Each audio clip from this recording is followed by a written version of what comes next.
Hi, everybody. There we go. I'm so happy to welcome you back to another episode of The Extraordinary Talk Show. Guys, this is one of my favorite things that I get to do every week is get to come here and talk to you. And I spend the whole week thinking and planning what I'm going to talk about. I will spend hours every Monday morning making my show notes. I could show you page after page of notes in my book that I write every single week when I come to sit down and talk to you guys. Here's the fun thing. When I sit down, what comes to me that needs to be said is not always what's on my papers. So very often I follow this program and my notes the way that I have planned them. But most of the time what happens is I kind of feel, you might use the word inspired, and I just go and I just talk and I say the things that feel to me that are important for you to hear. And I have enough trust in my own inner guidance and intuition that I'm pretty sure that somewhere in there, I'm saying the things that you need to hear. And I hope that that's true for you. Here's what I know about the law of attraction, though, is I have sent out the desire that people who want to learn about the law of attraction, who are ready to hear the things that I'm talking about, and who will understand in the manner that I teach, that those people will find this show. And if you're one of those people, welcome. I'm so excited to have you here. Chances are, if you're watching or listening, you found this show for a reason. Trust that, okay? Even if it came up as a suggested video on your YouTube or Facebook, because I can tell you stories about suggested videos that have come across for me that I never would have clicked on myself that changed my life, because I know how the law of attraction works. And I know that I had asked for information or knowledge or understanding, and then boom, that information was presented in front of me. I've had that happen so many times in my life. Sometimes it's with a book. I can't tell you how many times I've opened up a book with a question in my head, and then I open the book and I look at the page and the answer is there. I've done that with the scriptures. I've done that with my college textbooks. I do that with my notes on a regular basis, that I flip open my book and I find something that I wrote down that is what I needed to hear again. So guys, if you're here and listening, you are on the right track. And if you stop and listen to your inner guidance, you will know that you are on the right track. And the reason that you are here watching or listening to this show is because I have something special for you, something that's going to help you increase your understanding, help you increase your vibration so that you can have the life that you really, really desire to have. And I'm so excited that I get to be one component in your life that helps you learn how to do that better. Speaking of components, I wrote down a list. Okay, and I've been talking about the law of attraction for at least a month now. We're on show 5 or 6 talking about the law of attraction specifically. And I've gotten it boiled down to a list of components of the law of attraction and things that you should be doing and focusing on when you're trying to use the law of attraction. If the law of attraction was so easy, you could just go, here's the steps, 1, 2, 3, 4, we would all be doing it. The problem is, this isn't a recipe. You're not making pancakes here. You can, but there's not a specific list of ingredients and the exact temperature that you need to cook things on. Everything with this is personal to you. I've said before, you have to start where you're at. You can't start anywhere else. The vibration where you are at is where you have to start from. And what that means is that you are going to learn how to use the law of attraction a little bit differently than somebody else, because you have to apply these things to the vibration that you are at right now in order to change that vibration to where you want it to be. And so doing the law of attraction is very different because we all start at a different place. Also, we all want different things, which is part of the fun of it. And so how you are going to manifest is a little bit different than how someone else manifests. And that's why there's not a simple step 1, 2, 3, 4.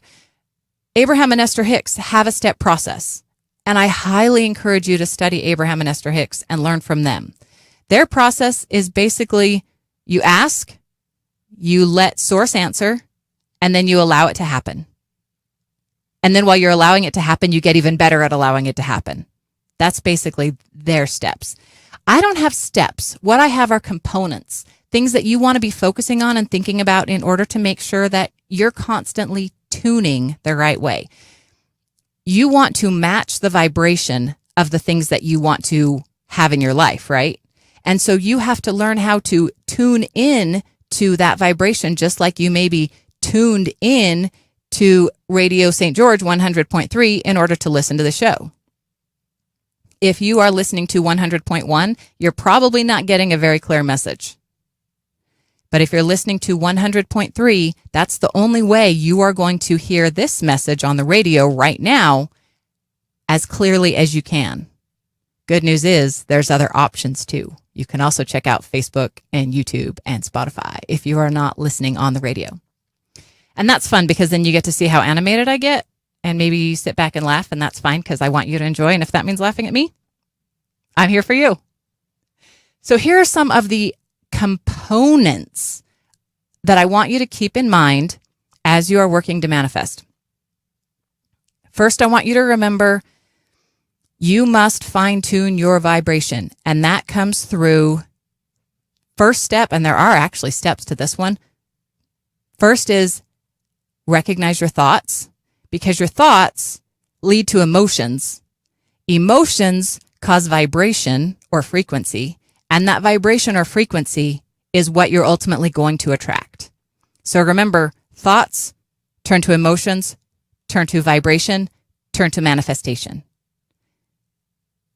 That sounds really easy, and in some ways it is, and in some ways it's not. Here's a really, really important component of manifesting. This one is, and I'm saying this one first on purpose because this one applies to all of the other components. And again, let me say too that these components, none of them work entirely individually. All of these components are interactive, interwoven, interlaced, and you cannot do one without doing another. And if you have a block in one area, then you have a block in another area. So first of all, we got to talk limiting beliefs. If you are having limiting beliefs, that is going to limit your manifestation because your manifestation is all based on your beliefs. Also, I've called it your operating system and your paradigm. If, for example, here's a limiting belief I just realized that I have. This is one I'm working on. I've always known, I've had this belief that I will always have enough money. And I always have had enough money. There have been times when it was barely enough money, but I have always had enough money. And you might say, okay, Della, that sounds like a good belief, not a limiting belief. Except here's the problem. While I've had this belief, there have been very few times that I've had more than enough money. And I really want to have more than enough money. Enough money is great. I've had that my whole life. Here's part of how the law of attraction works. You get what you're asking for, and you're like, whoa, that's so cool, but it could be better. So I have manifested through my whole life, always having enough money. The problem is I haven't always manifested how to have more than enough money. So that's one limiting belief that I'm working on fixing within me. So I'm working on changing my vibration to a more abundant belief that there is always money coming to me and it comes to me faster than I can even get rid of it. That's a belief I like a lot. You might have limiting beliefs about, a lot of times about money, especially if you were taught as a child that rich men can't go to heaven because a camel can't get through the eye of the needle, which is actually false because the eye of the needle is a small opening in a cave in an archway, and camels actually can get through there. It's not the eye of a needle like a sewing needle. It's the eye of a needle, meaning it's a small archway that I think is in a pass of a mountain, and travelers have to go through this archway. Camels can get through the archway. However, they must be unladen. You got to take all their stuff off of them, and they basically have to get down on their knees and crawl. So what that tells me is that A rich man can get to heaven, just like a camel can get through the eye of the needle, but he's going to get there without all of his stuff, and he probably should have some humility if he really wants to get through there. Now, just understanding that, did that change your belief about that? Did you used to believe that you never wanted to be rich because it meant you couldn't get into heaven because a camel can't get through the eye of a needle? And did I just explain to you how the belief that you had, you didn't really fully understand, and now that you fully understand it, you understand that you can be rich and get into heaven, and that broke open that belief. That's one way how we break limiting beliefs is by looking at the bigger picture of it, understanding why we were told that and why it's not true. And then you can accept the real belief. Many, many people have a limiting belief that they are not good enough. And that takes us to our next component. Acceptance of personal value and worthiness. Guys, this is critical. Because if you don't believe that you're worthy, if you don't believe that you're valuable, if you don't believe that there is a source outside of you and outside of the humans that you know on this earth who sees who you are and loves you dearly, not in spite of your flaws, but because of your flaws, not in spite of the mistakes that you're making, but because of the lessons that you're learning from them. I'm going to have to do a whole show on recognizing your own value, because this, I think, is one of the biggest challenges that we have in our society, is not believing that we're good enough.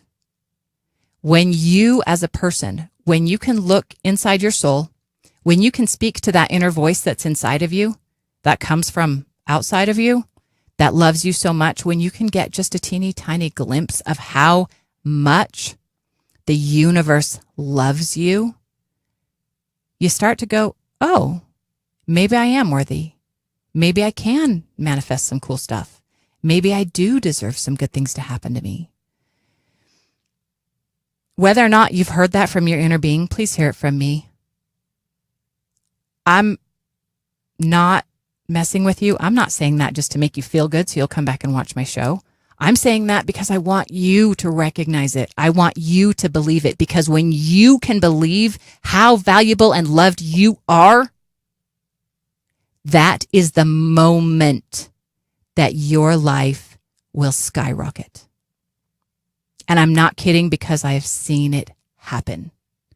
When someone goes from thinking that they're a piece of crap and not worth anything, and something sparks that light in their eye, and they get just a glimpse, just a teeniest, tiniest fraction of a glimpse of how valuable they really are, and that light comes in, you can see it in their face.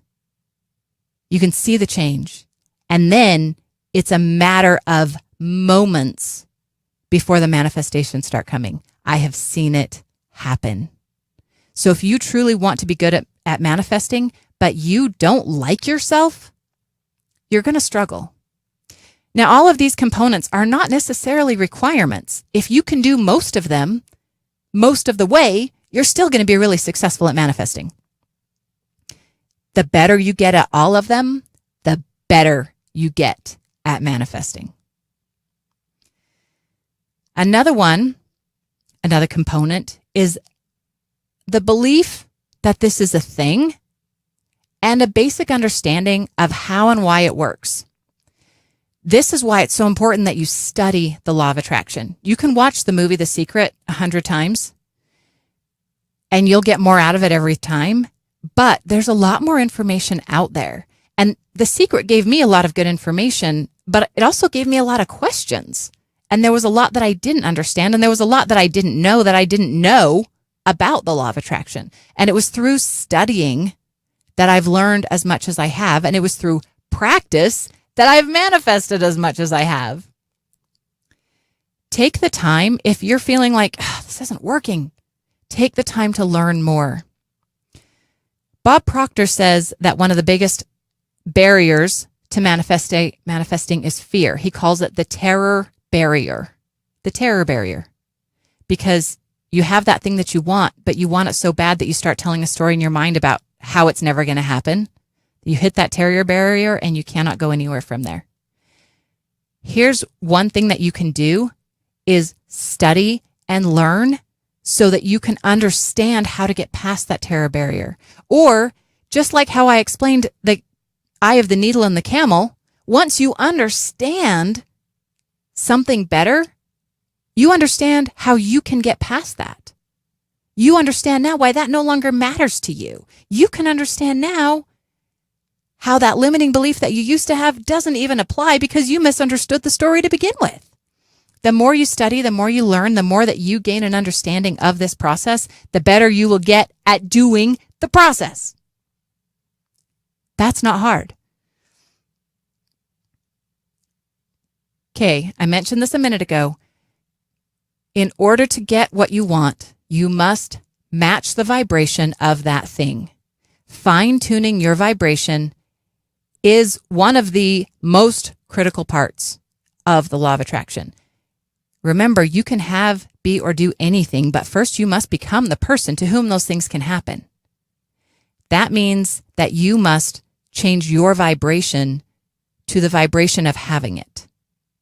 Does that make sense? Just like if you look in the mirror, you can't ask your reflection to smile. You can ask it, but it won't do it until you smile first. As soon as you smile, your reflection smiles. You got to understand, when you match your vibration, then the manifestation will appear. You must see, do, be, act like you have it in order to match that manifestation so that you can have it. Fine-tuning your vibration is one of the things that you must practice in order to use the law of attraction intentionally, successfully. Practice. And there's a lot of ways you can practice. I have a lot of suggestions in my other shows, especially about reframing your thoughts. That's a really good one to listen to when you want to learn how to fine-tune your vibration. But remember, use that -10 to 0 to +10 scale. Anytime you want to be at a higher vibration, check and see where you're at now. Are you at -5? Are you actually, maybe you're at +6, but you need to get to a +8 in order to get to that vibration. You only have that far to go. Sometimes if you're at -10, you think, oh, I can never get up to +10. That's so far. Actually, in some ways, it's easier to make the bigger change because once you get the start going, the momentum carries you the rest of the way. Sometimes it's so much easier to make a big change than a little one. So don't get down if you think that that's going to hold you back. It's not. Recognize that that actually gives you a springboard, because the minute you get your motivation moving that direction, you can't slow it down again. Well, you can, but why would you want to? Just let it keep going, and it gets stronger and stronger and stronger. That momentum builds. Next thing you know, you're at +8, and all you did was ride the wave. So practice fine-tuning your vibration. That is critical. How do you practice fine-tuning your vibration? Well, one answer to that comes with the next component, which is meditation. I've even heard other law of attraction teachers kind of sigh when people say, oh, you're talking about meditation again. Isn't there a way to do this without meditating? Yeah, there is a way to do this without meditating. I started manifesting years before I started meditating. Because, like we've said, you're already manifesting. Every day, every minute, right now, right here, you're already manifesting. Every single thing that's around you is stuff that you've manifested. Everything in your life, you've manifested. Now, let's start getting some of the things that you want in your life instead of the stuff that you're accidentally doing because you don't know better. I was manifesting even intentionally. I've told you the story about my new house, new job, a few years later, my new car. All these things that I manifested before I was meditating. I didn't even know how to meditate. It never occurred to me that I should meditate, but I knew how to follow the rest of these components. Again, you don't have to follow all of the components perfectly all the time. You just have to do the very best you can and get better and better and better as you go and as you practice. If you want to get better and better, you got to meditate. I used to be able to manifest before I started meditating, but friends, it's so much easier when you're meditating. So much easier.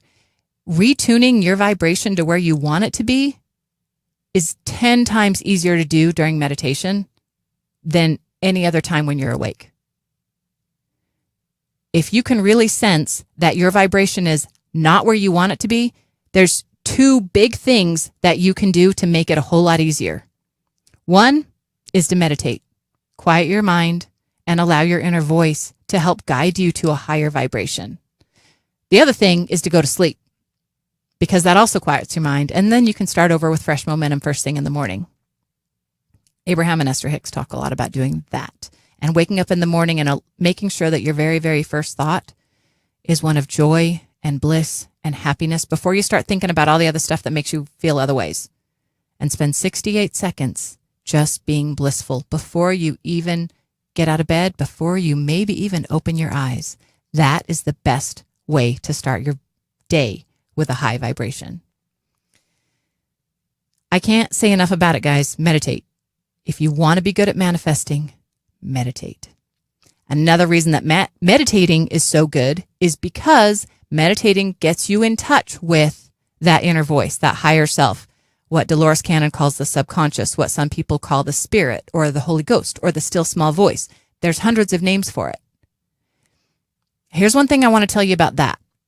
I learned about the still small voice as a kid going to church. The problem is what I learned, and this may or may not be what they were trying to teach me. So I'm not trying to put blame on my Sunday school teachers. But what I learned from that, what I took away from it was I had these two lists, a list of all the things I was supposed to do and a list of all the things I was not supposed to do. And if I followed those lists completely, then maybe that still small voice might whisper to me and I might hear it and I might get some help. Here's what I know. Those two lists of all the things that you're supposed to do and all the things that you're not supposed to do don't matter. That voice wants to talk to you all the time, is talking to you all the time. There might be things on those lists that may be pinching you off from hearing it. However, that's up to you, and the only thing that you have to do to hear it is to meditate, get in alignment, and it's there again. And when you get really good, you don't have to sit down for a 30-minute meditation. You just close your eyes, take a few breaths, and you're there. There is a false belief, a limiting belief that you have to be perfect.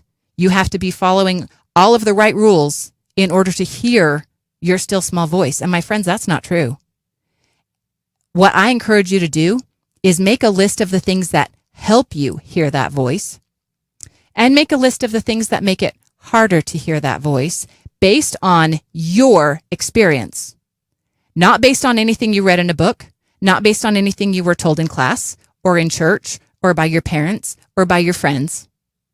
You make a list. I know I've heard my inner voice when I was doing this. Write that down. When I was sitting on the beach in Hawaii, oh yeah, I heard my inner voice there. Can't always go to the beach in Hawaii, so another thing I do is meditate. That's another way that I hear it. Another way is I'll go for walks and have conversations with myself. Myself that I'm having conversations with is actually my inner voice. And it's almost like a back and forth conversation where I can ask questions and have them answered. I can also ask for help and for guidance and ask for help tuning my vibration. And every time it's there. And it doesn't matter if I said a bad word, it's still there.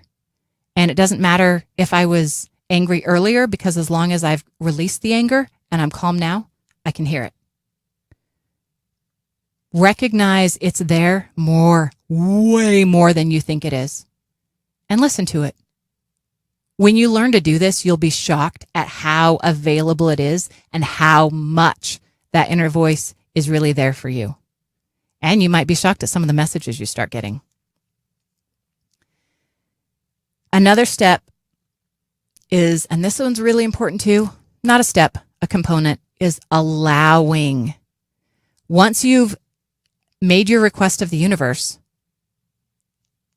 once you've fine-tuned your vibration, once you've cleared your limiting beliefs, once you believe that you deserve this, all you got to do is sit back and let it happen and trust the universe to bring it to you in the best way possible. The way that you think it's going to happen is not nearly as good as the way that the universe is going to make it happen. So sit back, let go of the reins, let the universe drive, and enjoy it. And those things will come. There's no question. along with that, B, you got to appreciate what you have every minute, man. That's so important. If you're not happy with what you have now, the universe is going to keep giving you more stuff you're not happy with. Be happy with what you have right now, no matter what it is. And I promise you'll get better stuff too. Guys, that's the end of my show. I can't believe it's over so fast. I love being here. I love talking to you, and I love you guys. Remember, I'm not here to tell you what to think. I'm here to get you to think for You've yourself. been listening to The Extraordinary Talk Show with Della Hill. Search YouTube and Facebook, Spotify, or Podbean for video and podcasts of this show, or go to radiostgeorge.com. We'll see you next week for another edition of The Extraordinary Talk Show.